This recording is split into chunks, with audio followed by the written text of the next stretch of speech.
A young billionaire found twin girls crying alone with suitcases in the park. When he discovered the reason, he started to cry. Ethan Rayner never imagined that a simple walk would change his life forever. The day had been brutal, endless meetings, contracts that were going nowhere, and that familiar feeling that he was running in circles. At 32 he had built a business empire, but at 6 o'clock on that Tuesday evening, all he wanted was some fresh air. Riverside Park was just 2 blocks from his office in downtown Portland. It was his secret refuge when the corporate world weighed too heavily on his shoulders. The trees were already showing the first signs of autumn, and the sun was beginning to set, painting the sky in shades of orange. Ethan loosened his tie and took a deep breath.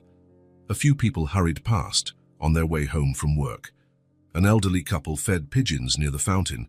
Children played on the playground while their mothers chatted on nearby benches. Everything was normal. Everything was predictable, until he saw something that shouldn't have been there. On the farthest bench, almost hidden behind a large tree, 2 little girls were sitting alone. They had light brown hair and looked to be the same age, perhaps 5 years old. 2 small pink suitcases stood beside them, as if they were waiting for a bus that would never arrive. Ethan stopped walking. Something was wrong with that scene. The girls' clothes were dirty, wrinkled. They weren't playing, not talking. They just stared ahead with a sadness that children their age shouldn't know. For a moment, he hesitated. It wasn't his business. Their parents were probably nearby, but then one of the girls turned in his direction, and their eyes met. They were large, dark, and carried a weariness that broke his heart. Ethan approached slowly, like someone trying not to startle a wounded animal. "Hi, girls," he said, stopping at a respectful distance. "Are you 2 okay?" The one on the left, slightly taller than the other, looked up. She had a smudge of dirt on her left cheek. "Hi," she answered quietly. "Are you waiting for someone?" Ethan asked, sitting on the edge of the bench. The 2 exchanged a quick glance, as if they had a secret language. "Their mommy went to get food," said the first girl, adjusting her pink suitcase. "She told us to wait here." "When did she leave?" Ethan tried to keep his voice casual, but a growing concern was starting to form in his chest. The second girl, who had been silent until then, held up 4 dirty little fingers. "It's been 4 days," she murmured. The world seemed to stop around Ethan. For a moment, he thought he had misunderstood. 40 days, he repeated, his voice coming out weaker than he intended. "Uh-huh," the first girl confirmed with devastating naturalness. "On Monday, she left early in the morning. She said she was going to find work and food for us. She told us to wait right here. And you've been here, alone, this whole time." "We take turns," she explained, as if it were the most natural thing in the world. "One sleeps, the other keeps watch. Mommy always said to never leave the suitcases alone because they have all our things." Ethan felt something shatter inside his chest. His throat tightened. His eyes began to burn. "And where did you sleep? How?" "There's a little spot behind that tree," the second girl pointed timidly. "We gather leaves to make it softer, and when it rains, we hide under the bench." A tear ran down Ethan's face before he could stop it. Then another and another. 2 5-year-old children, 4 days. Sleeping in the open, alone, waiting for a mother who wasn't coming back. And they did it with an obedience and trust that would break the heart of any minimally human person. "You're crying," the first girl observed, tilting her head. Ethan wiped his face, but he couldn't stop the tears. "I'm sorry," he managed to say. "It's just, you're too little to be going through this." "Mommy cried sometimes too," the second girl said quietly. "She tried to hide it, but we could hear her." That only made Ethan cry more. He imagined a desperate mother, trying to be strong in front of her daughters, crying alone so as not to scare them. "What are your names?" he asked, wiping his face with his shirt sleeve. "I'm Mia," said the taller one. "And she's Hazel. We're twins." "It's nice to meet you. I'm Ethan." He held out his hand, and Mia shook it with small, cold fingers. "Are you hungry?" "Always," Hazel answered with brutal honesty. "When was the last time you ate?" The girls looked at each other. "Yesterday a lady brought a sandwich," said Mia. "But it was only one." We shared it. And before that? I don't really remember, Hazel murmured. Ethan closed his eyes for a second, trying to compose himself. When he opened them, his decision was made. How about I take you to get something to eat while we wait for your mom to come back? The girls hesitated. Mommy said not to leave here, Mia said, uncertain. I understand, but I'll leave a note right here on the bench saying where we are. If she comes back, she'll know where to find you. What do you think? Ethan took a business card from his pocket and wrote on the back, Mia and Hazel are with me. Ethan Rayner. We went to eat at Tony's Diner. We'll be back in an hour. Phone 503-555-0147. He placed the card right in the middle of the bench, securing it with a small stone so it wouldn't fly away. There. Now your mommy knows exactly where you are. Mia picked up her suitcase and helped Hazel with hers. They were too small to carry them properly, so Ethan took one in each hand. Do you know Tony's Diner?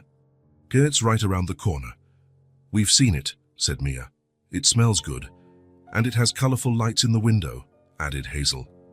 The diner was almost empty at that hour. Ethan chose a table near the window, from where they could see the park perfectly. The girls sat side by side, their legs dangling in the air, still holding each other's hands. So what would you like to eat? Hazel whispered something in Mia's ear. She wants to know how much it costs, Mia translated, embarrassed. It's on me today, Ethan said gently. You can order whatever you want, anything. Anything at all? Asked Mia, her eyes shining for the first time. For anything. When the waitress approached, the girls ordered pancakes with strawberries and hot chocolate. Ethan ordered only a coffee, realizing his appetite had completely disappeared. You can order more if you want, he said when the food arrived. But they ate slowly, savoring each bite as if it were their last meal in a long time. Mia automatically cut Hazel's strawberries into smaller pieces. Hazel offered half of her pancake to her sister, without being asked. You take good care of each other, Ethan commented. Mommy taught us, said Mia, wiping chocolate from Hazel's chin with a napkin. She said sisters always have to protect each other. She sounds like a good mom. She's the best in the whole world, Hazel said with conviction. She makes funny voices when she reads stories to us, and she sings when we can't sleep, added Mia. And when we get sick, she stays up all night taking care of us. And she gives the best hugs, Hazel continued. Really tight and warm. Ethan felt the tears returning. A mother who loved her daughters so much wouldn't abandon them in the park. Something must have happened. She must be looking for a job, Mia said, as if trying to convince herself. Sometimes it just takes a while. She'll come back, Hazel said quietly. She promised. When they finished eating, Ethan asked for more food to be packed to go, sandwiches, fruit, cookies, just in case their mother took longer to show up. They returned to the park while there was still a bit of daylight.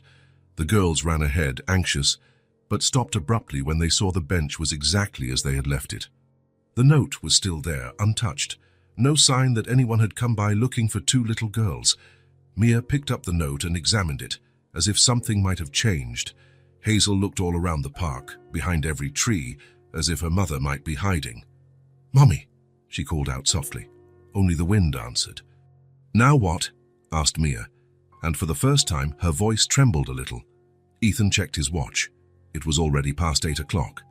It was getting dark quickly, and the temperature was starting to drop. The reality was clear. Isla Bennett hadn't come back. How about you come to my house tonight? Ooh. It's warm. It has real beds, and tomorrow morning, bright and early, we'll come back here to wait for your mommy. I don't know. Mia hesitated. Just look. Ethan pointed to the sky. It's getting cold, and those clouds look like rain. There's no real shelter here in the park. At my house, you can take a warm bath, wear clean clothes, and sleep in soft beds. The girls looked at each other once more, weighing their options. Can we bring our suitcases? Asked Hazel. Of course. And tomorrow morning, before the sun even rises if you want, we'll come back here. Promise? I promise. Ethan's apartment was in a modern building 10 minutes from the park. In the elevator, the girls were impressed by the buttons that lit up and the soft music that played. Do you live in the sky? Asked Hazel when the doors opened on the 20th floor. Almost. Ethan smiled, opening the apartment door. The place was spacious, minimalist, with large windows that showed the city below. The girls entered slowly, as if stepping on sacred ground. "It's so big," Mia whispered. "And so clean," added Hazel. "And so quiet," observed Mia. Ethan had never thought about it before, but she was right. The apartment was too quiet. There was no children's laughter, no voices chatting, no life happening. It was just a beautiful, empty place where he slept between one workday and the next. "How about that bath?" he suggested. "I have shampoo that smells like strawberries." The guest suite bathroom had a bathtub big enough for both of them. While the water warmed up, Ethan looked through his closets for something they could wear. He found 2 old college t-shirts that would work as nightgowns. They were huge on them, but at least they were clean and smelled nice. He left the clothes at the bathroom door and went to prepare something for them to eat in case they got hungry later. 40 minutes later, 2 completely transformed girls appeared in the living room. Their clean hair shone, and the huge t-shirts made them look even smaller and more fragile. "How do you feel?" "Like princesses," said Hazel, twirling to show how the t-shirt flew. "Like we're rich," added Mia, touching the soft fabric. Ethan prepared the living room sofa with soft pillows and warm blankets. When they finally seemed ready for bed, Mia sat on the edge of the sofa. "Ethan." "Yes?" "Mommy's name is Isla Bennett. She has dark hair and sad eyes, but she's very pretty when she smiles." Ethan grabbed a notepad from the coffee table and carefully wrote it down. "Fire, does she have anything else that makes her special? Any marks and scars?" "She has a small scar on her chin," said Hazel, "from when she fell off her bike when she was little like us." "And she wears a silver ring with a blue stone," added Mia. "She said it was from Grandma, who already died." Ethan wrote everything down. When he finished, he looked at the 2 girls who now seemed more relaxed. "I'm going to find your mommy," he said quietly. "I don't know how or when, but I will find her." "Do you really promise?" asked Mia. "I promise." Hazel had already fallen asleep, breathing softly. Mia was fighting sleep, as if afraid that if she closed her eyes, everything would turn into a bad dream. "You can sleep," Ethan whispered. "I'll stay here." And he stayed. He sat in the armchair near the sofa and watched the 2 girls sleep. As the city fell asleep outside, he picked up his phone and sent a message to his personal assistant. "Sarah, I need you to hire the best private investigator in Portland, first thing tomorrow morning. It's urgent." Then he opened his laptop and started searching. Isla Bennett. Young woman, dark hair, scar on her chin, silver ring with a blue stone. 2 5-year-old twin daughters. Something had happened to her. Women didn't abandon daughters they loved so much like this. "I'm going to find you, Isla," he murmured to himself. "They still believe. And now, so do I." The next morning, Ethan woke up determined. He had spent the night thinking about how Isla had disappeared and concluded that he needed to retrace her exact steps. Someone must have seen something. "Today we're going back to the park," he announced to Mia and Hazel during breakfast. "We're going to talk to the people who work around there." They arrived at the park at 9 in the morning. Ethan looked around, planning his strategy. There was a hot dog cart at the entrance, a newsstand on the corner, and a few street vendors scattered around the area. "Let's start there," he said, pointing to the hot dog cart. The vendor was a middle-aged man with a graying mustache, who clearly knew all the regular park-goers. "Excuse me," Ethan approached. "Can I ask you a question?" "Of course, what can I do for you?" "I'm looking for a woman who disappeared a few days ago. She has dark hair, about 25 years old, and was with 2 little girls." Ethan pointed to Mia and Hazel. "Them." The man looked at the girls, then at Ethan, confused. "These girls, I've never seen them before in my life. Are you sure?" "They spent several days here in the park alone." "Look, I work here every day from 7 in the morning to 6 in the evening. If 2 kids had been hanging around here, I would have noticed." Ethan felt the first sign of frustration. "And their mother, a young, pretty woman, black hair." The vendor shook his head.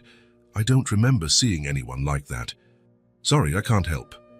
Ethan thanked him and walked away. The girls walked silently beside him. "He didn't remember us," Mia observed quietly. Let's try the next one, Ethan said, determined. The newsstand was on the opposite corner. The owner was younger, wore glasses, and had an attentive way about him, like someone who watches the street traffic. "Good morning," Ethan greeted. "Have you worked here long?" "About 3 years. Why?" "I'm looking for a woman who disappeared. Dark hair, young, was with 2 little daughters." Once again, he pointed to the girls. The news vendor looked at Mia and Hazel, studying their faces. "These girls here?" "Yes. Never seen them before." "Are you sure?" "They stayed in the park for several days, right on that bench." The man took off his glasses, cleaned the lenses, and put them back on. "Look, I'm here all day. I know everyone who frequents the park. These children have never been here." "But they were," Ethan insisted. "For 4 days." "No, they weren't. I would have seen them." Ethan felt his irritation grow. How was it possible that no one had noticed 2 children alone? They tried 5 more street vendors. None of them remembered seeing the girls or Isla. It was as if they had been ghosts. "Let's talk to the bank security guard," Ethan suggested, pointing to the building next to the park. The guard was an older, uniformed man who stood at the entrance watching the foot traffic. "Excuse me, sir, may I ask a question?" "Go ahead." "I'm looking for a woman who disappeared a few days ago. She was with 2 little daughters, these ones here." Ethan was getting tired of repeating the same story. The security guard looked at the girls, frowning. "How old are they?" 5 years old. 5 years old, alone here in the park." "Exactly. Never saw them. And I'm here from 8 to 5 every day. If there were 2 abandoned children in the park, I would have called the police right away." Ethan took a deep breath. The frustration was turning into something stronger. "Are you absolutely sure?" "Positive. 2 small children alone. I would never let that slide. 15 more minutes, 3 more people. The result was always the same. No one had seen anything." Ethan sat on the bench where the girls had spent those terrible days. Mia and Hazel sat beside him, one on each side. "No one remembers us," Hazel said sadly. "How is that possible?" Ethan murmured to himself. "We stayed really quiet, like she asked," Mia said softly. The words hit Ethan like a punch to the gut. "What do you mean, quiet?" "Mommy told us not to bother anyone," Mia explained. "To sit quietly and not make any noise. And not to ask anyone for anything," added Hazel. "She said if we were good girls and stayed quiet, she would come back faster," Mia continued. Ethan closed his eyes. The image became clear. 2 5-year-old girls, obedient, sitting on that bench for days, without crying, without asking for help, without drawing attention. Invisible. "You didn't ask anyone for food. You didn't say you were alone." "Mommy said not to bother anyone," Hazel repeated. "So we didn't bother anyone.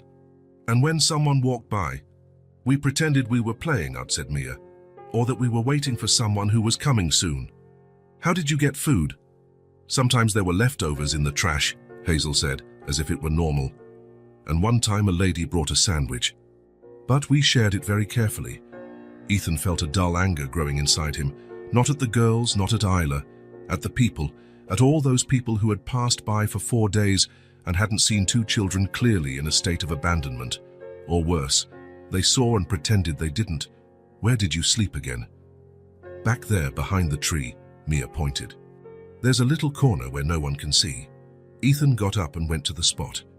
It was a small space between a large tree and some bushes, almost completely hidden from the view of anyone passing through the park.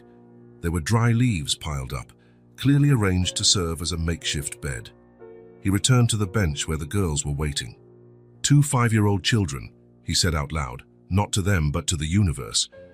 Spent 4 days here, sleeping on the ground, eating trash, and nobody noticed. "We were good," said Hazel, as if defending herself. "You were very good," Ethan confirmed, his voice softer. "Too good." He looked around the park with different eyes now. He saw the vendors who swore they had never seen the girls, the security guard who said he would never let children go unnoticed, the people rushing by, focused on their own problems, and he understood something that made him even angrier. The girls hadn't gone unnoticed by chance. They had been deliberately ignored, because it was easier to pretend not to see than to get involved. "Do you know what's going to happen now?" he asked Mia and Hazel. They shook their heads. Now, you will never be invisible again. You will never have to be quiet so as not to bother anyone. You will never sleep on the ground or eat leftovers again. How do you know? Asked Mia. Because now you have someone who takes care of you, and that someone has money, has a voice, and doesn't accept children being ignored. Ethan stood up and extended his hands to them. Let's get out of here. We have work to do. What kind of work? Asked Hazel. We're going to find your mommy, and this time we're going to make noise. A lot of noise. As they walked back to the car, Ethan made a decision. He wasn't going to let this story die. He would use every resource at his disposal.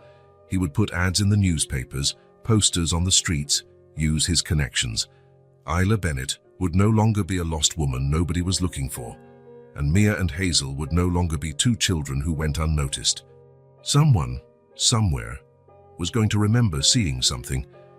Ethan, Mia called out when they reached the car. Yes?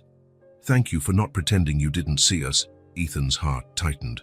I will never let you be invisible again, he promised. Never again. The next morning, after the frustration at the park, Ethan made the first practical decision. He sat in his office and called Sarah, his assistant. Sarah, I need to hire a private investigator. The best you can find. Of course, Mr. Rayner. May I ask the reason? A woman disappeared 6 days ago. I have her 2 daughters here with me. I need to find her. There was a pause on the other end of the line. I understand. I'll arrange it immediately. Do you want me to research the best in the city? I want the most competent, no matter the price. Very well. I'll get back to you in a few hours. Ethan hung up and went back to the living room, where Mia and Hazel were watching cartoons. They looked up as he approached. Was that about Mommy? Mia asked hopefully. It was. I'm going to hire someone very good to help us find her. A real detective? Asked Hazel, impressed. A real one. Someone who knows how to find people. The girls seemed satisfied with the answer and turned their attention back to the TV. Ethan sat on the sofa between them, but his mind was restless. The more time he spent with Mia and Hazel, the more questions arose about their previous life. Girls, he said during a commercial break, can I ask you some questions to help the investigator? What kind of questions? Asked Mia. About your family, people who knew your mommy. We can answer, said Hazel seriously. Have you always lived here in Portland? I think so, said Mia, uncertain.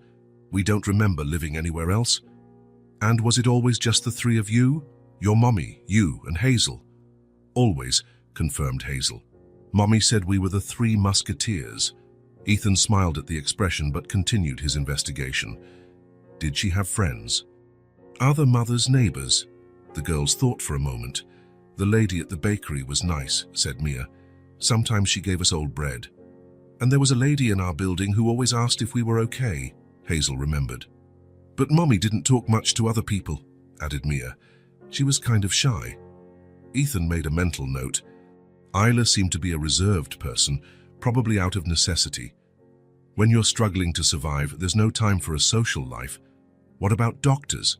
Did you go to the doctor? Only when we were very sick, said Hazel. Mommy was always worried about the money. She preferred to take care of us at home, explained Mia. Though she made tea when we coughed and bought medicine at the pharmacy.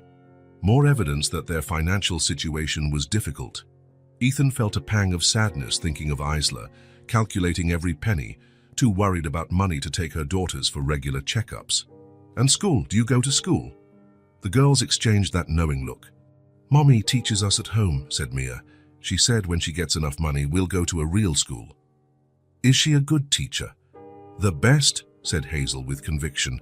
She taught us to read, write, and do math. And stories about different countries, added Mia. She knows about places with snow and places with beaches. Ethan was impressed. Isla was homeschooling her daughters while struggling to survive. She was a remarkable woman. He hesitated before asking the next question, but he knew he had to. And your father? The silence that followed was different from the others, heavier. The girls looked at each other, but this time it wasn't a knowing look. It was the look of those who share a sad secret. Hazel looked down and spoke so softly that Ethan had to lean in to hear. We never met him. Never? Ethan asked gently. Never, confirmed Mia. Mommy never talked about him. It was always just the three of us. You don't know his name? What he looks like? The girls shook their heads in unison. Once I asked why we didn't have a daddy, Hazel said shyly. Their mommy got sad and said that some families are different, and that we were a perfect family just the way we are, added Mia. The three musketeers. Did you miss having a father?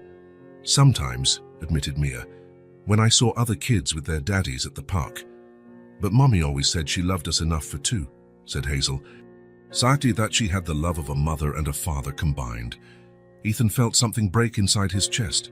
The picture that was forming was devastating. A young woman raising two daughters completely alone, without financial help, without emotional support, without anyone to share the responsibilities. Did she work a lot? He asked. A lot, confirmed Mia. Just sometimes she'd leave early in the morning and only come back at night. And she'd leave us with the lady downstairs, said Hazel. But Mommy always came back with something good, a piece of candy or a small toy. Even when she was tired. Always, said Mia with pride. Mommy never forgot about us. Ethan closed his eyes for a moment. Isla worked all day, probably in strenuous, low-paying jobs, and still came home with small gifts for her daughters, love in its purest form. You know what I think, he said, looking at the two girls. I think you have the bravest mother in the world. Why? Asked Hazel. Because she took care of you all by herself. That's not easy. It takes a lot of love and a lot of strength. Mommy is really strong, Mia agreed. She used to carry us both at the same time when we were little. And she never cried in front of us, added Hazel, even when she was sad. The phone rang, interrupting the conversation. It was Sarah. Mr. Rayner, I've made contact with James Morrison. He's considered the best investigator in the city. He can meet you this afternoon at 2 o'clock. Perfect. When he hung up, he saw the girls watching him expectantly. The investigator is coming here today, he announced. Is he going to find Mommy? Asked Mia.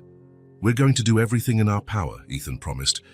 But as he looked at those two girls, who had faced so much in their short lives, who had a mother who loved them more than anything in the world, but had been missing for 6 days, Ethan felt the true weight of the responsibility he had taken on. They weren't just two lost children he was temporarily helping. There they were, Mia and Hazel Bennett, daughters of Isla Bennett, who had a history of struggle and love. And now, for some reason he didn't yet fully understand, they were his responsibility. Girls, he said, his voice more serious than usual. They turned to him, attentive. While we look for your mommy, I want you to know something important. What? Asked Hazel. Now you have me too, for as long as you need. Mia tilted her head, as if processing the meaning of his words. Like a borrowed dad? She asked. Ethan felt his throat tighten, like someone who cares about you, someone who will take care of you, someone who won't let anything bad happen. Hazel came closer and placed her small hand on his. Thank you, Ethan. Thank you for not leaving us alone, added Mia. In that moment, looking at those two brave girls who had survived things no child should ever face, Ethan understood that his life had changed forever. It didn't matter what the investigator discovered. It didn't matter how long it took to find Isla. Mia and Hazel Bennett were now part of his story, and he would do anything to protect them. Ethan woke to a sound that shouldn't exist at that time of night. 3:15 in the morning, according to the digital clock that glowed in the dark. Sobs, quiet but unmistakable. He had fallen asleep in the armchair again, after staying up late organizing the information for the investigator who would be coming the next morning. His neck ached from the bad position, but that didn't matter now. The girls were awake. Ethan stood up slowly, trying not to make a sound, and approached the sofa. In the dim light, he could see two small silhouettes sitting up, hugging each other. Mia, Hazel, he whispered. The sobs stopped for an instant. Then Mia lifted her head. Ethan? Her voice was choked with tears. I'm here. What happened? He turned on the dimmest lamp in the room, creating a soft light that wouldn't hurt their eyes. The two girls were sitting in the middle of the sofa, still wearing the huge t-shirts that served as pajamas, their hair messy, their eyes red from crying. We had a bad dream, said Hazel, her voice barely a whisper. Ethan sat on the edge of the sofa, keeping a respectful distance. Do you want to tell me about the dream? Mia wiped her nose on her t-shirt sleeve. We dreamed that she was never coming back, she said, the words coming out between sobs she was trying to control. That Mommy was going away forever and would forget about us, Hazel continued, snuggling closer to her sister. Ethan's heart ached. It was their deepest fear, the terror they had probably carried since they woke up that first day in the park and realized their mother wasn't there. It was just a dream, he said gently. Nightmares sometimes feel real, but they're not. But what if it is real? Asked Mia, her big eyes shining with unshed tears. What if she really doesn't come back? We miss Mommy so much, said Hazel, her voice breaking. So much. And then the floodgates opened. The two girls began to cry for real, not the contained sobs from before, but the deep weeping of children who had held everything in for too long. Ethan felt something shatter in his chest. For the past few days, Mia and Hazel had been so brave, so mature for their age.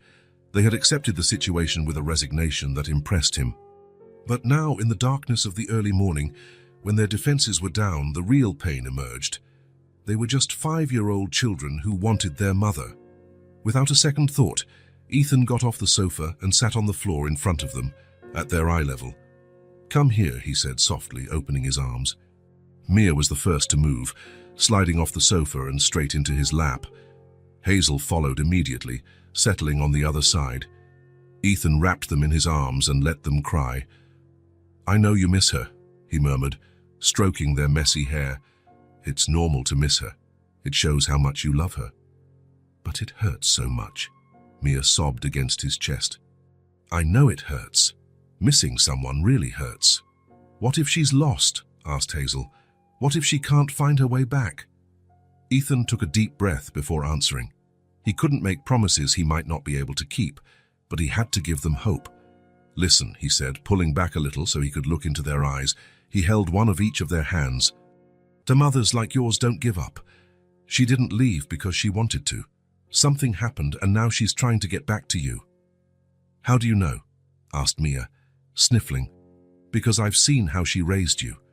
You told me about her love, about how she took care of you, about how she always came home from work with something special. Mothers like that don't abandon their daughters. But it's been a week, Hazel said sadly. Sometimes things take longer than we want, Ethan explained, but that doesn't mean she's stopped trying. He squeezed their little hands. And you know what else? She's still trying to come back. In the meantime, I'm here with you. Promise you won't leave too? Asked Mia, her eyes still full of tears. I promise I won't leave you alone. Not even if it takes a long time for her to come back, Hazel insisted. So not even if it takes a long time. The girls looked at each other, that silent communication that only twins have, and something seemed to calm within them. You're very nice, Mia said quietly. Mommy would like you, added Hazel. I would like to meet her too.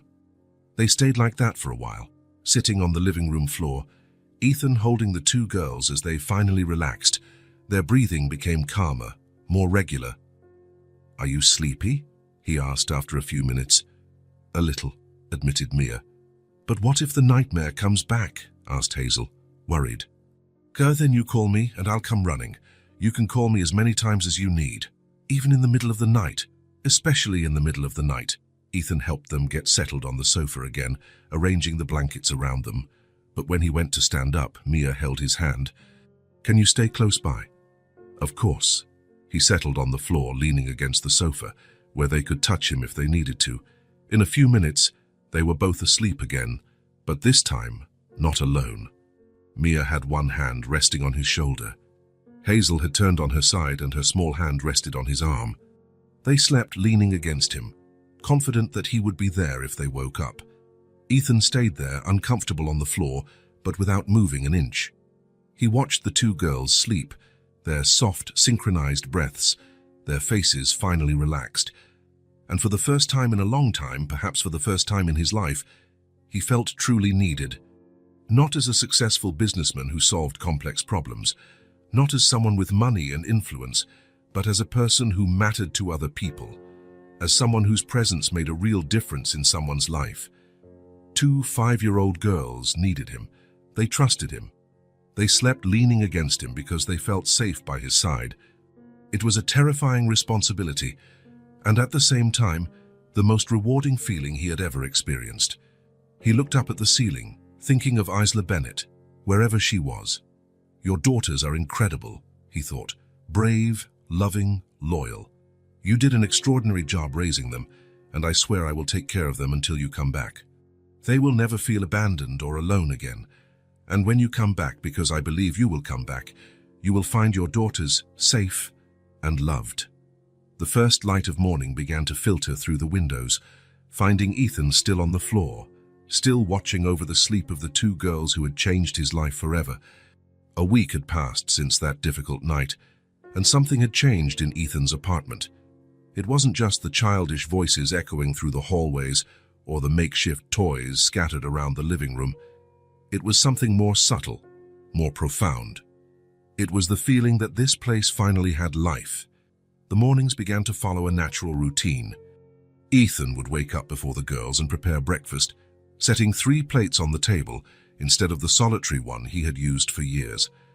When Mia and Hazel appeared in the kitchen, their hair messy and still sleepy, their first stop was always a hug from him. "Good morning, Ethan," Mia would murmur, snuggling into his right side. "Good morning," Hazel would whisper, occupying the left side. And there they would stay for a few moments, the 3 of them hugging in the kitchen, as the sun streamed through the windows and the apartment woke up with them. "What are we going to do today?" one of them would always ask. "Whatever you want," Ethan would always reply. And they discovered they wanted simple things. Mia liked to help in the kitchen, always curious about how things were made. Hazel preferred to arrange the sofa cushions in different ways, creating little nests where she could curl up to read. It was Mia who suggested drawing on the wall. "You can't," said Hazel, shocked at her sister's suggestion. "Mommy always said you can't draw on the wall." "But this is Ethan's wall," Mia argued. "He can let us." Ethan looked at the white, immaculate wall of the living room, then at Mia's hopeful eyes. "You know what I think? I think this wall is very boring." "Really?" asked Hazel, still uncertain. "Really? How about we make a beautiful mural? Something to make the apartment more cheerful." The transformation was immediate. In a matter of hours, the white wall was adorned with colorful flowers drawn by Hazel, a family of cats made by Mia, and even some attempts by Ethan that made the girls laugh a lot. "You don't know how to draw people," Mia observed, looking at the stick figure Ethan had created. "That's true," he agreed, "but you can teach me." "Mommy draws very pretty people," said Hazel, carefully tracing a blue butterfly. "She makes big eyes and smiles that look real." "When she comes back, we'll ask her to improve our drawings," Ethan suggested. "She's going to like our wall," Mia said with certainty. "So she'll say it's beautiful." Park outings became an essential part of their days. Riverside Park was just 3 blocks away, and the girls discovered they loved the swings. Ethan would push one, then the other, listening to their laughter fill the air. "Higher," Mia would shout, always the more adventurous one. "Not too high," Hazel would request, more cautious. Ethan found the middle ground, pushing hard enough for Mia to feel the thrill, but gently enough for Hazel to feel safe. Other children played in the park, accompanied by fathers and mothers. Ethan watched the families and caught himself thinking how strange it must look, a single man with 2 little girls. But Mia and Hazel treated him with such naturalness, with so much affection, that other people soon understood that they belonged to each other. "Is that your daddy?" a girl with curly hair asked Mia on the slide. "No," Mia replied simply. "He's Ethan. He takes care of us." "Where's your daddy then?" "We don't have a daddy. We just have Mommy and Ethan now." The simplicity with which she explained the situation warmed Ethan's heart. To them, he was already part of the family, not as a substitute for anyone, but as a natural addition to their lives. The afternoons were for calmer activities. Mia liked to help Ethan with work, sitting next to him in the office with paper and pencil, pretending she also had important meetings. Hazel preferred to curl up on the sofa with books, asking Ethan to read to her. "You read differently than Mommy," Hazel observed one day as they finished a book about a gentle dragon. "Different how?" "Mommy does more voices. You read more slowly. Do you prefer how she reads?" Hazel thought for a moment. I like both ways. Mommy's is more fun. Yours is more calming. It was in these moments that Ethan realized how completely his life had changed. Before, his afternoons were filled with meetings, phone calls, complex problems that needed to be solved. Now, the most important thing in his day was reading children's stories with the right intonation. And the most surprising thing, he was genuinely happy. I was always busy, he thought one afternoon, watching Mia draw at the kitchen table while Hazel arranged her makeshift dolls in the living room. Always running from one thing to another, always feeling like there wasn't enough time for everything. And yet, I was empty. Now I have silence with meaning. The silence was different now. It wasn't the cold emptiness of the apartment where he lived alone. It was the warm silence of a home where people love each other. It was the silence punctuated by contented sighs, turning pages, colored pencils scraping on paper, small footsteps on the wooden floor. The girls were laughing more too, not just the polite laughs they had at the beginning, but real, hearty laughter when Ethan tried to sing and was terribly off-key, or when he fumbled in the kitchen and sent flour flying everywhere. "You're unintentionally funny," said Mia after he had tried to make pancakes and ended up with the kitchen looking like a war zone. "That's the best kind of funny," added Hazel, licking raw batter off her finger, and Ethan found himself smiling. Not the forced smile of business meetings or the polite smile of social events. It was a real smile, one that came from within, that appeared on his face without him realizing it. One morning, while preparing breakfast, he started humming a song he didn't even know he knew. It was only when Mia commented that he stopped singing. "You were happy just now," she observed, stirring her chocolate milk. "How do you know?" "People sing when they're happy. Mommy always hummed when she was doing something she liked." Ethan stopped to think. He was happy, genuinely, completely happy. When was the last time that had happened? "You know what else? You smile more now," added Hazel. "At the beginning, you were more serious." "I was." "You were. But now you smile even when you don't realize it." In the second week, Hazel started to cough. It started small, a few throat clearings during breakfast, an occasional dry cough while playing, but by the afternoon, she clearly had a cold. "I'm not sick," she insisted when Ethan suggested she rest a bit. "Of course not," he agreed. "You're just a little tired." But when night came, Hazel had a low-grade fever and a persistent cough. Ethan panicked for a moment. He didn't know how to take care of a sick child. But then he remembered the stories they told about Isla, tea, a blanket, and affection. He prepared chamomile tea with honey, settled Hazel on the sofa with extra blankets, and sat beside her. "Mommy always made tea when we got sick," said Mia, watching her sister drink slowly. "And read stories very quietly," added Hazel in a hoarse voice. "Then that's what we'll do." Ethan picked up a book and began to read in a soft, almost whispering voice. Hazel snuggled on the sofa, her head resting on his arm, while Mia curled up on the other side. "You're almost as good as Mommy at taking care of sick people," Hazel murmured sleepily. "Only almost." "Mommy sang too," explained Mia. "But that's okay. You can learn." The next morning, Hazel woke up better, but still a bit congested. Ethan decided a warm bath would help, and he filled the tub with steam. "Let's wash this hair and get you all warm," he said, testing the water temperature. The bath turned into a small party. The girls played with foam and paper boats, while Ethan carefully washed their hair, gently massaging in the shampoo. "Mommy always took a long time to wash our hair," said Mia, leaning back in the tub. "She said clean hair took longer, but it looked prettier." "She used to sing when she washed it," Hazel remembered. "A quiet song, just for us." After the bath, Ethan wrapped them in soft towels and sat with them in the bedroom to dry their hair. He used the hairdryer on the lowest setting, running his fingers through their damp strands with delicacy. It was in this intimate moment, with the two girls sitting on the floor in front of him as he carefully dried their hair, that Mia said something that changed everything. "Ethan? Yes? Can I tell you a secret about Mommy?" He turned off the hairdryer for a moment. "Of course." Mia looked at Hazel, who nodded encouragingly. "We used to hear Mommy crying at night," she said quietly, as if sharing something very intimate. "She thought we were asleep, but sometimes we could hear her." Ethan felt something tighten in his chest, but he said nothing. She would cry softly, so she wouldn't wake us up, Mia continued. And she always said the same thing. What did she say? She would say, "Everything's going to be okay. Everything's going to be okay, girls. Mommy's going to make it." Mia paused, but she was crying at the same time. "She cried alone," added Hazel sadly. "We wanted to help, but we didn't know how." Ethan closed his eyes. He could see the scene perfectly. Isla Bennett, alone in the dark, trying to be brave for her daughters during the day, but allowing herself to break only when she thought no one was watching. A young mother, without support, without enough money, repeating to herself that everything would be okay while tears fell silently. He understood, not with words, with his heart. He understood the courage it must have taken to go out that morning, looking for work or trying to solve some urgent problem. He understood the desperation of having nowhere to turn, of being the only person responsible for two small, precious lives.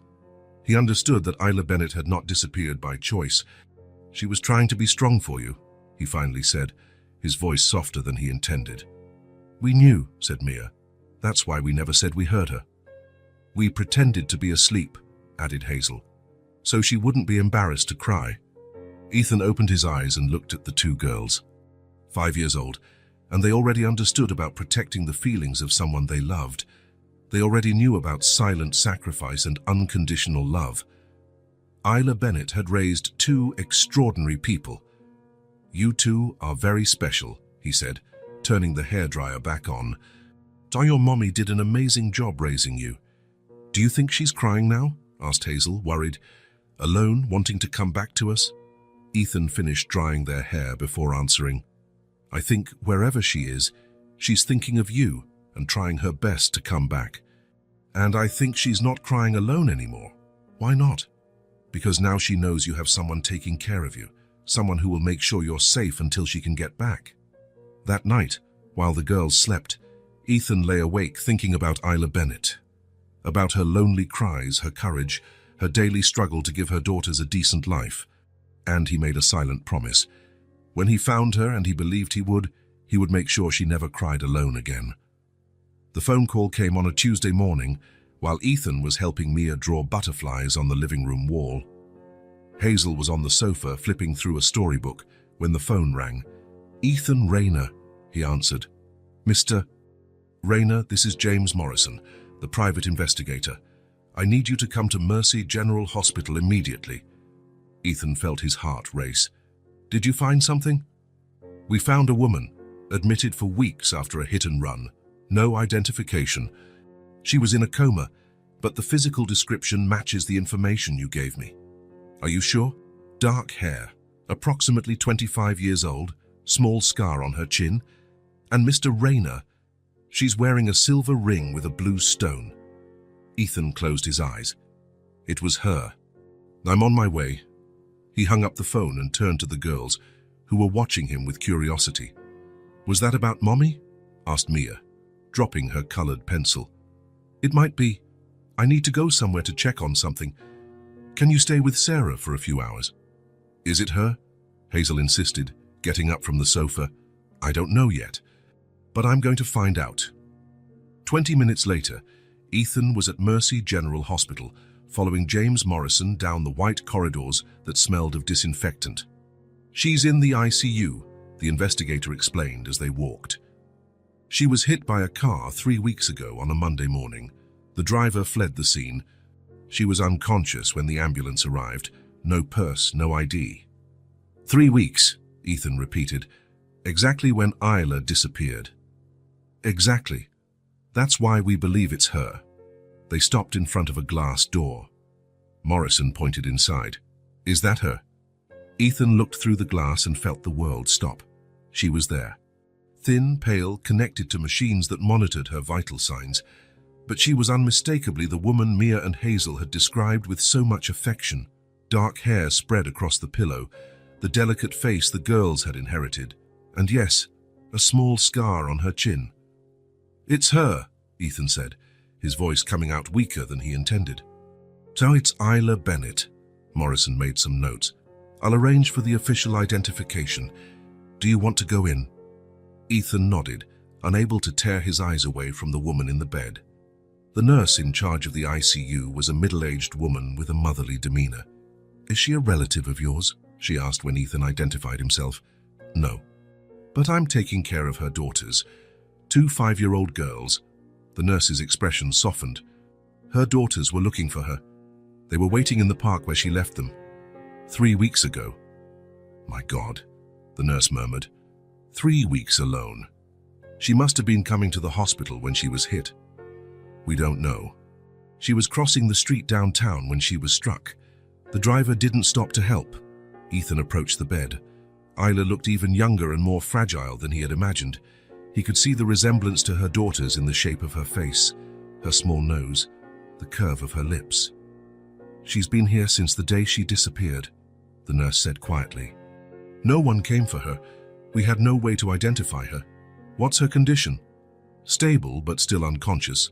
She had a head trauma, some fractures, but nothing she can't recover from with time." Ethan pulled up a chair and sat by the bed. Morrison had left to take care of the paperwork, leaving him alone with Isla. It was strange to finally see her after all the stories the girls had told. He could imagine this woman singing softly while cooking, washing her daughters' hair with care, trying to be brave during the day, and crying alone at night. "Isla," he said quietly, testing the sound of her name. "Your daughters are okay. They're safe with me." No reaction. Ethan took a small pink bracelet from his pocket that Hazel had made with beads the week before. She had asked him to keep it to give to Mommy when she comes back. Carefully, he placed the bracelet on Isla's wrist. It was too small for an adult, but he managed to fasten it on the last hole. "They waited for you," he said in a low voice, holding her cold hand. "For days, sitting on that bench because they trusted you would come back. Mia said you always keep your promises." He watched her pale face, searching for any sign that she heard him. "Hazel made this bracelet thinking of you. She said she wanted to give something pretty to her mommy when she came back." He continued talking, telling her about the last 3 weeks, about how he found them in the park, about the first warm bath they took, about the drawings on the wall, about how Hazel had caught a cold and he had taken care of her. "They are incredible," he said. "Brave, loving, loyal. You did an extraordinary job raising them." It was then that it happened, subtle, almost imperceptible, but definite. Isla's fingers twitched slightly, a small but intentional movement. Ethan held his breath. "Isla, can you hear me?" Another movement, clearer this time, as if she were trying to squeeze his hand. "Nurse," he called, without letting go of Isla's hand. The nurse came running. She moved. Her fingers. The woman checked the monitors, examined Isla's pupils with a small flashlight. "Her signs are improving," she confirmed. "She might be starting to wake up." Ethan stayed at the hospital for the rest of the day, leaving only to pick up the girls and explain the situation. He didn't want to give them false hope, but they had a right to know. "We found Mommy," he said when he got home. "She's in the hospital." "Is she okay?" Mia asked immediately. "She's sick, but the doctors are taking care of her. She's going to get better." "When can we see her?" Hazel wanted to know. "Soon. She needs to rest a little more." For the next 2 days, Ethan spent every possible hour by Isla's bedside. He read to her, told her stories about the girls, sometimes just held her hand in silence. The girls asked about her constantly. They made drawings to take when they could visit. Hazel picked flowers from the park. Mia wrote a letter in crooked letters. "Mommy, I love you. Come back soon."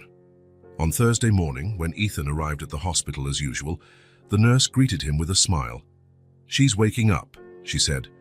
Still confused, but waking up. Ethan entered the room and immediately saw the difference. Isla's eyes were open, blinking slowly, trying to focus on something. When she saw him, she tried to speak, but only a whisper came out. "My daughters," she managed to say, her voice hoarse from the intubation. "Where are my daughters?" Ethan approached the bed, his heart pounding. "With me," he said gently. "Safe." They never stopped believing in you. Isla tried to sit up, but she was still too weak. Are they? Okay. They're great. Mia and Hazel are great. They're eating well, sleeping well, playing. They're waiting to see you. Tears began to stream down Isla's face. 3 weeks, she murmured. I left them for 3 weeks. You didn't leave them. You were hit by a car. You were unconscious. They must be furious with me. They're relieved. They knew you wouldn't abandon them by choice. Ethan spent the next few minutes explaining what had happened, how he found them, how he had cared for them. Isla listened with wide eyes, sometimes smiling through her tears when he told her about the drawings on the wall or about Hazel arranging the sofa cushions. You took care of my girls, she finally said. They took care of themselves. I just made sure they were safe. How can I thank you? By getting well for them. The doctor ran some tests and allowed short visits. Ethan went to get the girls, who bounced with anxiety the entire car ride. Will she recognize us? Asked Hazel. She might be a little different because of the medicine, Ethan explained. But she's your mommy. When they arrived at the hospital, the girls carried their gifts, Hazel with the flowers from the park, Mia with a colorful drawing of a family of 3 holding hands. You can go in, said the nurse, but only for a few minutes. Ethan opened the room door and let the girls enter first. Isla was more awake now, propped up on pillows. When she saw her daughters, her face lit up in a way Ethan had never seen in anyone. Mommy, Mia shouted, running to the bed. You're back. Ethan took care of us every day, said Hazel, more cautiously, but with her eyes shining with happiness.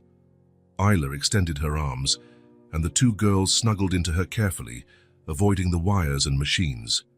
The hug that followed was the most beautiful Ethan had ever witnessed. Isla kissed the tops of her daughters' heads, whispering words of love and apology. The girls clung to her as if they would never let go. I missed you so much, Isla cried. So much. We did too, said Mia, her face buried in her mother's neck. But Ethan said you would come back. And you did, added Hazel, just like he promised. The silence of that hug spoke more than any words. It was the sound of a family reuniting, of a love that had withstood separation, of promises kept and hopes realized. Ethan stepped back a bit, giving them privacy, but Isla called him over. Ethan. He approached the bed. Thank you, she said, the simple words carrying immense weight. Thank you for taking care of what I love most in the world. It was an honor, he replied sincerely. Isla looked at her daughters, then at him, and Ethan saw in her eyes the same fierce determination he had learned to recognize in Mia and Hazel. I'm going to get well, she said with conviction. I'm going to get well for them. I know you will. And in that moment, watching Isla embraced by her daughters, seeing the light return to Mia and Hazel's eyes, Ethan knew he had been part of something much bigger than just caring for 2 lost children. He had helped keep a family together. He had been part of a small, perfect miracle. And for the first time in a long time, he felt his life had a true purpose. 2 weeks later, on a sunny Friday morning, Dr. Mitchell entered Isla's room with a smile on his face. I have good news, Mrs. Bennett. You've been discharged. Isla was sitting on the edge of the bed, watching Mia and Hazel color in an activity book Ethan had brought. The girls now spent every afternoon at the hospital, and the room had transformed into a small family living room. Discharged? Isla repeated, as if she wasn't sure she had heard correctly. Your tests are great. Your recovery has exceeded our expectations. You'll still need physical therapy to strengthen your left arm and some follow-up appointments, but you can continue your treatment at home. That's wonderful, said Mia, dropping her colored pencil. Mommy's coming home. Isla's smile faltered for a moment. She looked at Ethan, who was sitting in the armchair by the window, and he immediately realized what she was thinking. Dr. Mitchell, Isla said hesitantly, how much time do I have to get things organized? Well, considering today is Friday, how about leaving on Monday? That gives you a weekend to prepare. When the doctor left, an uncomfortable silence filled the room. The girls continued coloring, oblivious to the tension, but Ethan could see the worry growing in Isla's eyes. Mommy, Hazel called, noticing the change in the atmosphere. Aren't you happy? I'm very happy, my love, Isla replied quickly, forcing a smile. It's just that Mommy needs to think about a few things. Ethan stood up from the armchair. Girls, how about you go to the cafeteria and get those cookies you like? Your mother and I need to talk about adult stuff. Can we? Mia asked Isla. Of course, but don't be long. When they were alone, Isla lowered her head and ran her hands through her hair. I have nowhere to go, she said quietly. The apartment where we lived, I was behind on rent when the accident happened. 5 weeks later, I'm sure it's no longer available. Ethan sat on the edge of the bed, keeping a respectful distance. And work? I cleaned houses, but they were odd jobs, nothing permanent. And now, after so long, she sighed. Who's going to hire someone who disappeared for over a month? Isla, I know what you're going to say, she interrupted him. That I'll find another apartment, another job, but with what money? I have no references, no security deposit to give a landlord. Ethan watched the desperation grow on her face. It was the same expression he imagined she had that morning, weeks ago, when she left to try to solve her financial problems. I have some savings set aside, Isla continued. Very little. Maybe enough for a cheap boarding house for a few weeks, until I can get myself organized. A boarding house? It's what I can afford. Mia and Hazel have slept in worse places. The thought of the girls in a cheap boarding house after everything they had been through made something revolt inside Ethan. What if I had a suggestion? Isla looked up. What kind of suggestion? Stay at my apartment, temporarily. Ethan, I can't. Why not? Because you've already done too much. You took care of my daughters for weeks. You paid the hospital bills. I can't accept any more. What if it wasn't charity? Isla frowned. What do you mean? The apartment is empty during the day while I'm at work. The girls could help you with your recovery, and you could take care of them while I'm out. It's an arrangement that benefits everyone. Ethan, listen, he said, leaning slightly forward. Mia and Hazel have gotten used to that apartment. They have their drawings on the wall, their special corners, their routines. Moving them now would be another trauma. Isla considered his words.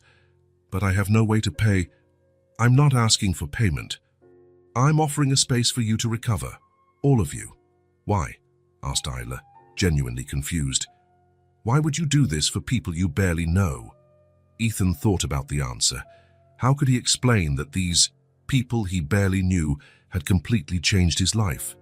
How could he say that the quiet, empty apartment now felt like a home when they were there? Because the three of you taught me what a family is, he said simply. Isla felt her eyes well up with tears. I don't know how to accept so much help. You start by accepting it one day at a time. Just then, Mia and Hazel returned with cookies and smiles on their faces. Look what we got, Mia announced, holding up a paper bag. The lady at the cafeteria gave us extra because we're twins. And she said you're very pretty, Mommy, added Hazel. Ethan showed her a picture of us. You showed a picture of me to strangers, Isla asked, but she was smiling. It was to practice talking about you, Ethan explained. The girls wanted to make sure they knew how to describe their mother properly. We described your hair color, your eyes, even the scar on your chin, Mia said proudly. And the way you smile, Hazel completed. Isla looked at her daughters, then at Ethan, and something settled in her heart. Ethan, she said, your offer. Yes. Stay here. Until you recover, take your time. You have this space. Isla blinked, confused. Sorry, I meant... Ethan blushed slightly. Stay there, at my apartment. Until you recover, take your time. You all have that space. The silence that followed was different from the previous one. It was charged with emotion, not tension. For how long? Isla finally asked. For as long as you need. And what if it's a long time? Then it will be a long time. Isla looked at her daughters, who were watching the conversation with interest. She saw Mia holding Hazel's hand, both clearly hoping she would say yes. She saw how safe they felt with Ethan, how they treated him not as a stranger who was helping them, but as someone who belonged in their lives. I have no way to thank you, she finally said, her voice choked with emotion. Not yet. You don't need to thank me. You need to get well. Are we all going to live together? Asked Mia, no longer able to contain her curiosity. For a while, Isla confirmed. Like a real family, Hazel insisted. Ethan and Isla looked at each other. The question was innocent, but loaded with meaning. Like people who care about each other, Ethan said carefully. Isn't that the same thing as a family? Asked Mia. Sometimes it's even better, Isla answered quietly. On Monday, Isla left the hospital with a small suitcase of clothes that Ethan had bought during her stay. The girls carried the drawings they had made to decorate her room, because now she would have her own room, not just a corner in the apartment. In the car, on the way to the apartment, Hazel made an observation that perfectly summed up the situation. Now there are 4 of us, she said, counting on her little fingers. Mommy, me, Mia, and Ethan. 4 people who are going to learn to live together, Isla agreed. 4 people who are going to take care of each other, Ethan added. Like a family, Mia concluded with satisfaction. When they arrived at the apartment, Ethan carried Isla's suitcase while the girls ran ahead, eager to show their mother all the special corners they had discovered during their stay. Look, Mommy, our drawing wall, Mia shouted from the living room. And this is where we watch movies, Hazel called from the sofa. Isla stopped at the entrance to the living room and observed the walls decorated with children's art, the books scattered on the coffee table, the cushions arranged comfortably on the sofa. It was clearly a space that had been transformed by the presence of children. They've turned this place into a home, Ethan commented, approaching her. Santuhis, Isla corrected, looking at him. The 3 of you did this together. And it was true. Now there were 4 people in the apartment. 4 people with different stories, different baggage, different fears. 4 people trying to figure out how to build something new together. 4 people trying to learn what it means to start over.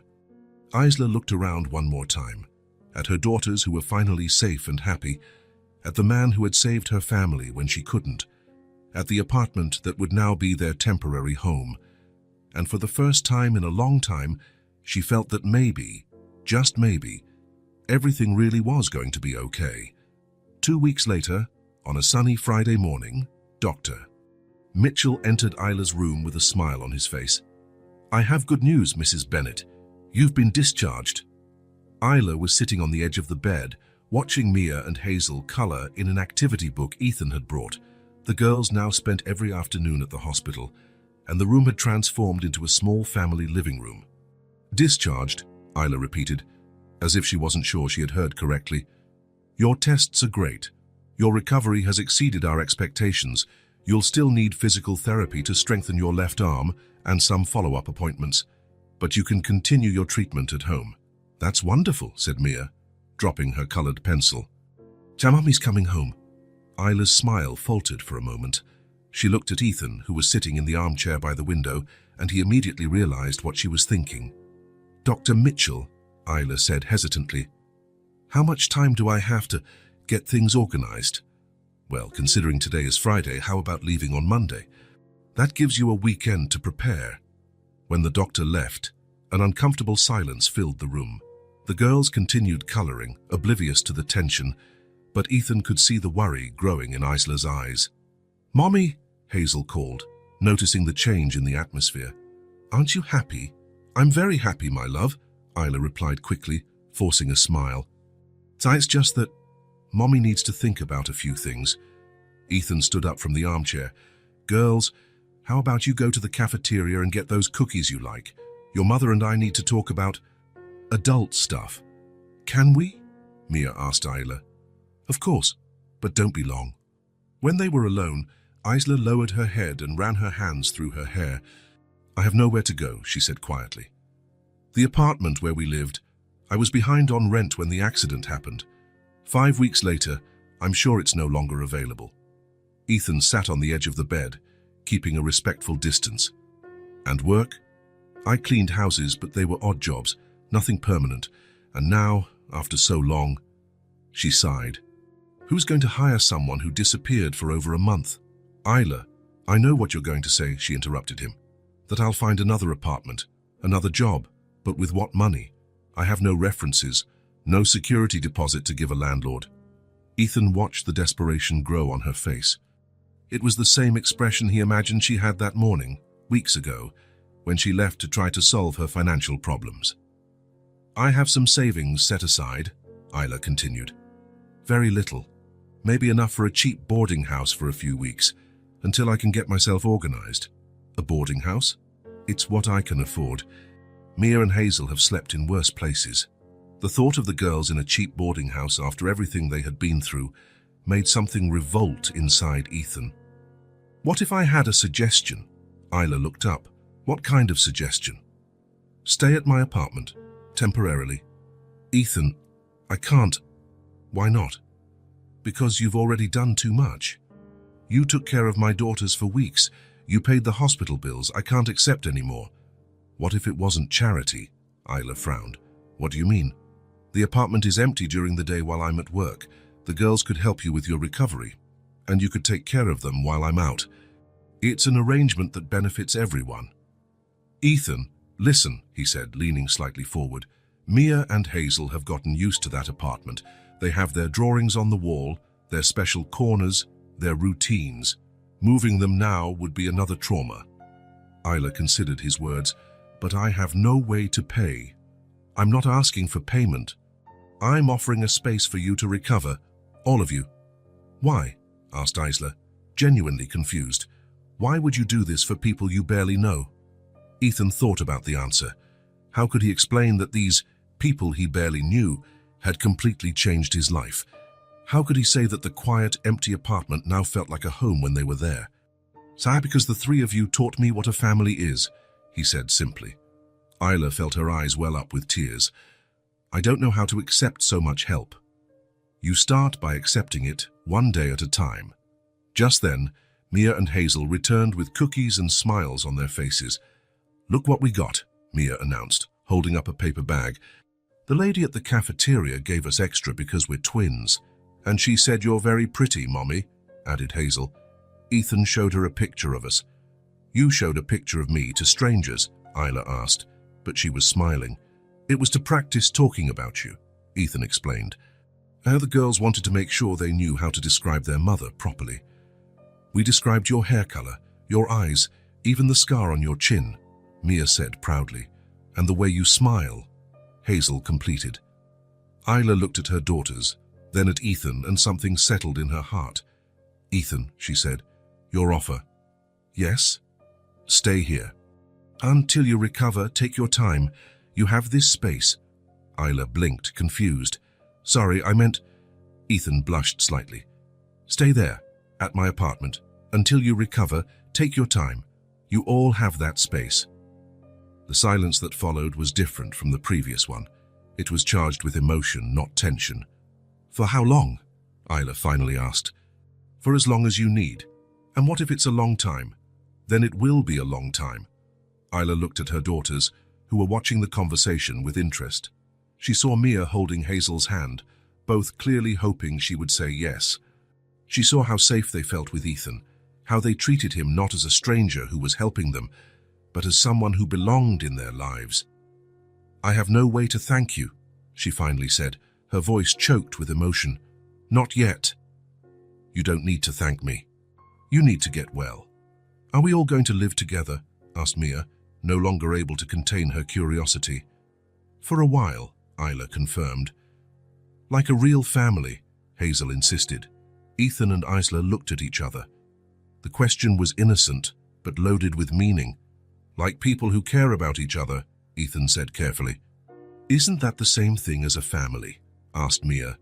"Sometimes it's even better," Isla answered quietly. On Monday, Isla left the hospital with a small suitcase of clothes that Ethan had bought during her stay. The girls carried the drawings they had made to decorate her room, because now she would have her own room, not just a corner in the apartment. In the car, on the way to the apartment, Hazel made an observation that perfectly summed up the situation. "Now there are 4 of us," she said, counting on her little fingers. "Mommy, me, Mia, and Ethan. 4 people who are going to learn to live together," Isla agreed. 4 people who are going to take care of each other, Ethan added. "Like a family," Mia concluded with satisfaction. When they arrived at the apartment, Ethan carried Isla's suitcase while the girls ran ahead, eager to show their mother all the special corners they had discovered during their stay. "Look, Mommy, our drawing wall," Mia shouted from the living room. "And this is where we watch movies," Hazel called from the sofa. Isla stopped at the entrance to the living room and observed the walls decorated with children's art, the books scattered on the coffee table, the cushions arranged comfortably on the sofa. It was clearly a space that had been transformed by the presence of children. "They've turned this place into a home," Ethan commented, approaching her. "Saint-Denis," Isla corrected, looking at him. "The three of you did this together." And it was true. Now there were 4 people in the apartment. 4 people with different stories, different baggage, different fears.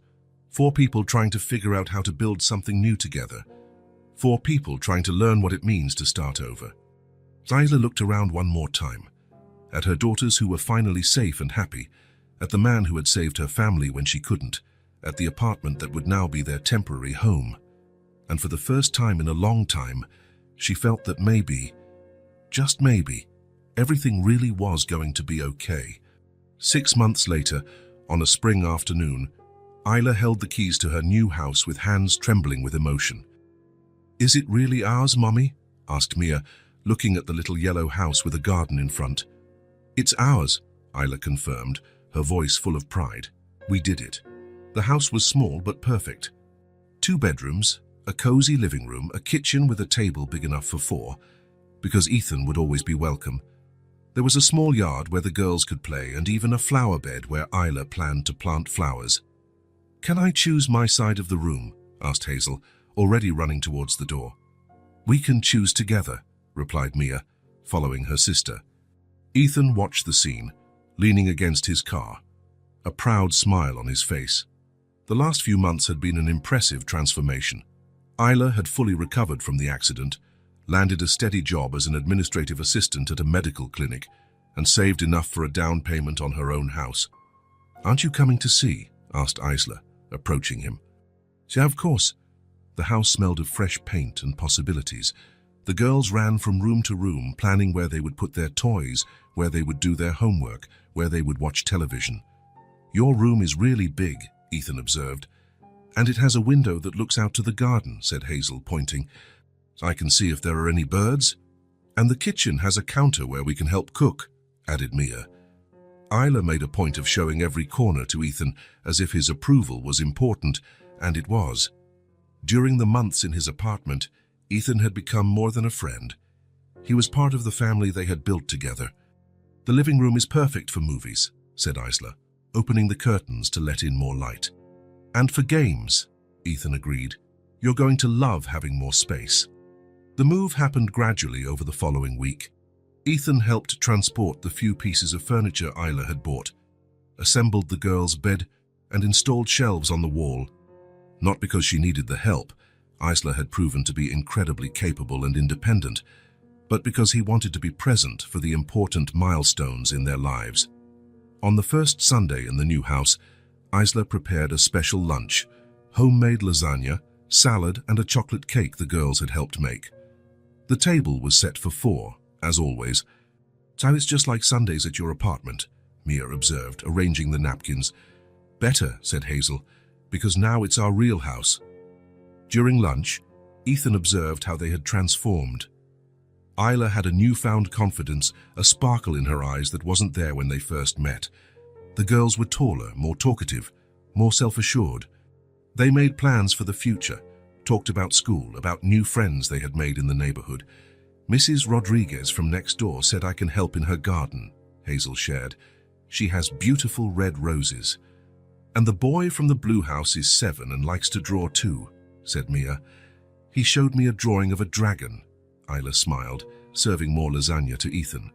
"They've adapted quickly. Children have a knack for it." "All 3 of you have," Ethan corrected. "You've adapted too. You got a job, a house, built a new life.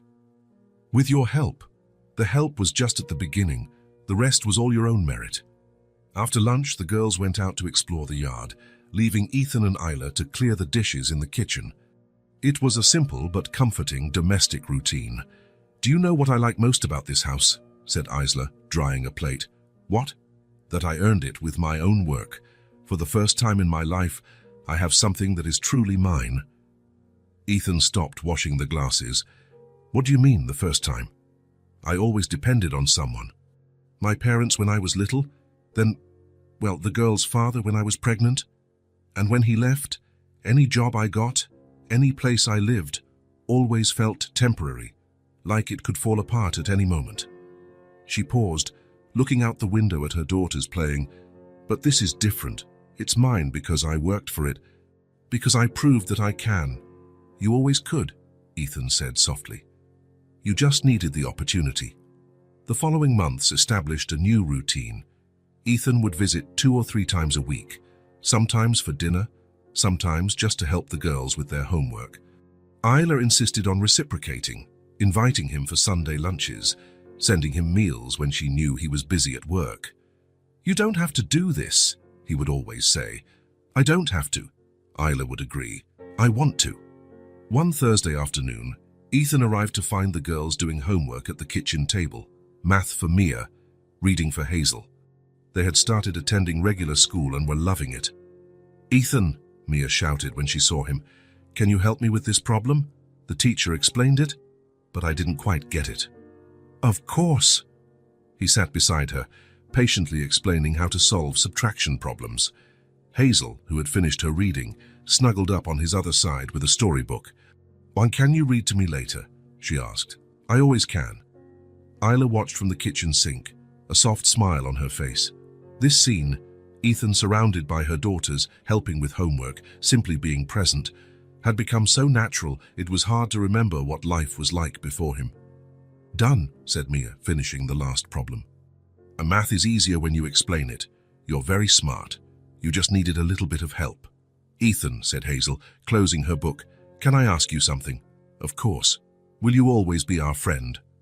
The question, asked with the typical innocence of a 5-year-old, made Ethan's heart ache. "Always," he promised. "Even when we get big, even when you're adults, and even if you have your own family?" Ethan looked at Isla, who had stopped washing dishes to listen to the conversation. "You are my family too," he said simply. Mia and Hazel exchanged that knowing smile. "You're our best friend," Mia declared. "The one who always stays," added Hazel. 2 weeks later, on a Saturday afternoon, Ethan was getting ready to leave after spending the day helping Isla plant flowers in the garden. The girls were taking a bath, and the house was enveloped in the typical tranquility of the end of the day. "They've grown so much," Isla commented, looking at the toys scattered in the yard. "They really have. And so have you." "What do you mean?" "You're more confident, more yourself." Isla smiled. "I think for the first time in my life, I know who I am. Not someone's daughter, not someone's ex. I'm Isla, Mia and Hazel's mum, Ethan's friend." They walked to the car, where Ethan always said his goodbyes, but this time, Isla held his hand before he could open the door. "Ethan," he turned to her, "I will never forget what you did for me and for my daughters." "Isla, let me finish," she said softly. "Before I met you, I thought rich people didn't care about anyone, that they had money and power, but no heart." Ethan felt his eyes well up with tears. "But you showed me it's different. That there is genuine kindness in the world, that some people help because they want to help, not because they expect something in return. I didn't do anything special." "You saved my family," Isla interrupted. "When I couldn't protect my daughters, you protected them. When I couldn't take care of them, you took care of them. And when I needed to learn how to live again, you taught me." Tears were now streaming down Ethan's face. "And you all taught me what a family is," he said, his voice choked with emotion. "I had everything, money, success, a comfortable life. But I had nothing that truly mattered until I found the 3 of you." Isla squeezed his hand. "But then we're a family," Ethan corrected. From the living room window, 2 little heads watched the conversation. "Are they crying?" Mia whispered. "I think they're happy tears," Hazel replied. "Sound like when you get so happy you cry at the same time. Like when you found your lost doll. Like when Mommy got out of the hospital." They watched Ethan and Isla hug at the entrance of the house, a long hug full of mutual gratitude.